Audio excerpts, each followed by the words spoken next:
I've loved Rosella ever since Toto released that song, Rosella.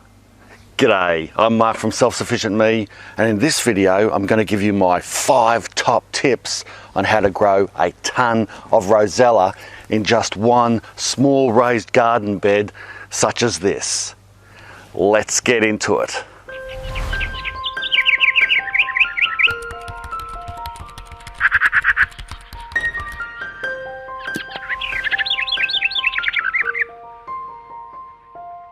Okay, you got me. I'm a Toto fan. But who isn't? Interestingly, Toto isn't an African band, and for years I thought they were, especially due to their top hit single, Africa. So imagine my shock when I found out they were American. But here's the twist, or some might call it a long bow. Many Australians think that Rosella is native to our country, but it's not. It's actually African. Well, I'll be buggered. One of those bits of trivia that you'll never need to recall. Rosella jam is considered a rare delicacy here in Oz, and it's as expensive as truffle ice cream. Can you believe it? And the only way most of us Aussies can get such a gourmet food for a reasonable price is by growing it ourselves in our own backyard. I'm not going to bore you to tears explaining every detail about Rosella, except to say I grow this plant because we love it.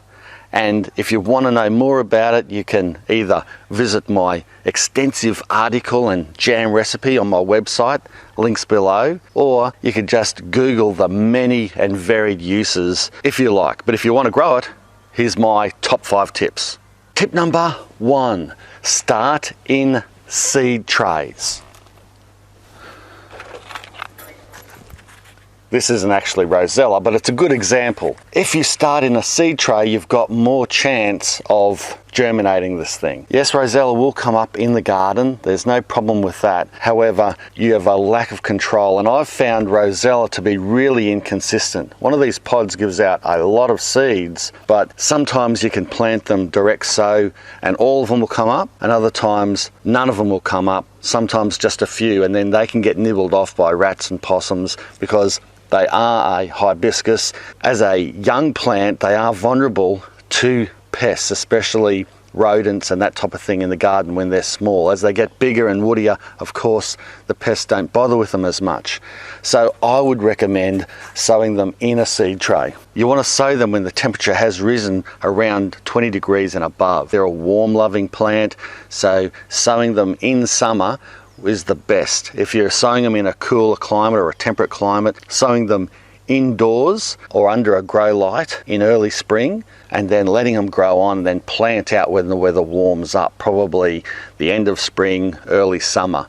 And you've got to give them as long a season as possible because Rosella is a long growing plant. It is an annual, but it does need a long time to get to budding and flowering and then developing those beautiful fleshy calyxes. Can you grow it in really cold climates? You can. If you grow it in a hothouse and, like I said, start them early.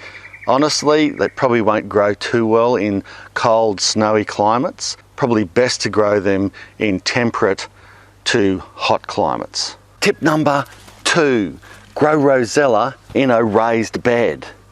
I used to grow Rosella on the ground, and the logic for that was it's a pretty big plant, it grows like a shrub, and I thought, well, you know, why not grow it like a shrub in the ground? Of course, I mean, it makes sense. No, it doesn't. If you grow it in a raised bed like these, are nearly a metre off the ground, you can see how they have a sprawling effect. The plant actually sprawls down. Once those stems get full of fruit, they flop over, and then they end up on the ground. And what happens?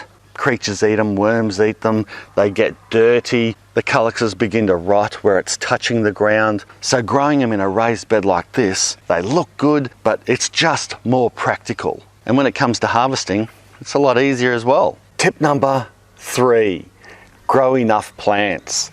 Now these calyxes, they're not like a plum.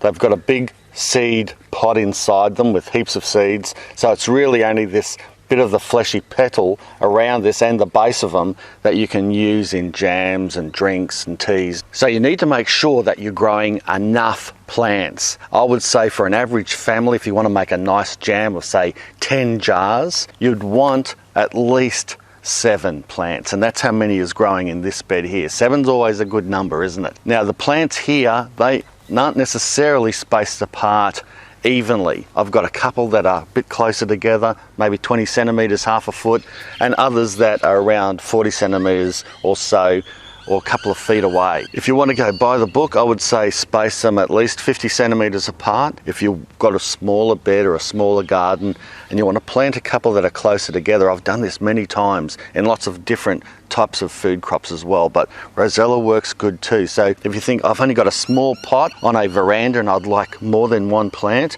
well perhaps that 40 centimetre pot you could put 2 plants in it. As long as you're giving them enough water and a little bit of fertiliser, appropriate amounts, those 2 plants will still grow quite well side by side and you'll get more fruit out of it than if you just had the one. The other thing is Rosella plants can be notoriously unreliable. Sometimes a plant will crop really well and sometimes they will crop sparsely. So plant more than you need just in case you're going to get 1 or 2 plants that aren't producing the fruit that you expected, and that way you can cover your losses because you've got more plants. Tip number 4, 2 growth spurts. Some people get fooled by Rosella because they think that its first flush of calyxes are disappointing and they pull the plants out, or they think that it hasn't worked, it's not good for their environment or their property. What they don't realise is that often the plants will get to size and they'll have a small growth or a flourish of flowers and then calyxes soon after, and it won't be very much. But what the plant is doing is just giving you a taste, so to speak. You can take those calyxes, leave it go, and then what you'll find is towards the end of the season is when it really pours it on. As the weather starts to cool down, gets towards the end of summer, it triggers the plant to produce its best flush of growth. So be patient and wait for that last flurry. And that's what I'm going to do now. We're going to harvest these plants. We're going to strip them bare right in front of your eyes. We'll see how many we can harvest off these 7 plants here in this raised bed.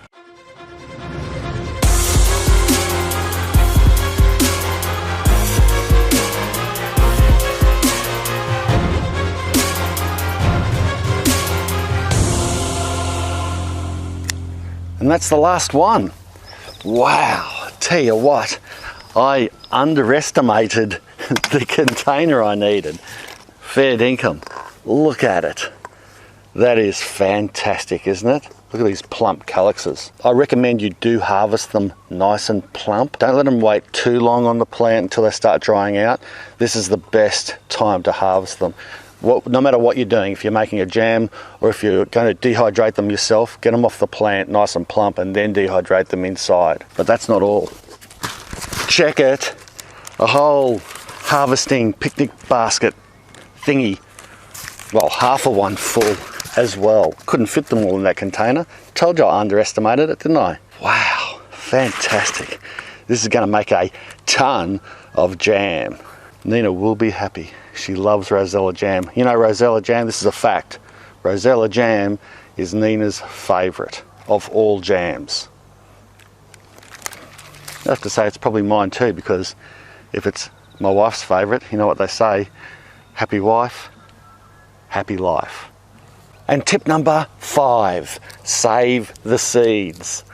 You might think this is a rudimentary step, but I can tell you, you don't want to pick all your calyxes and then make a big jam, boil them all up, and you boil the seeds up for the pectin as well, and then find out, oh crikey, I haven't got enough for next year's crop.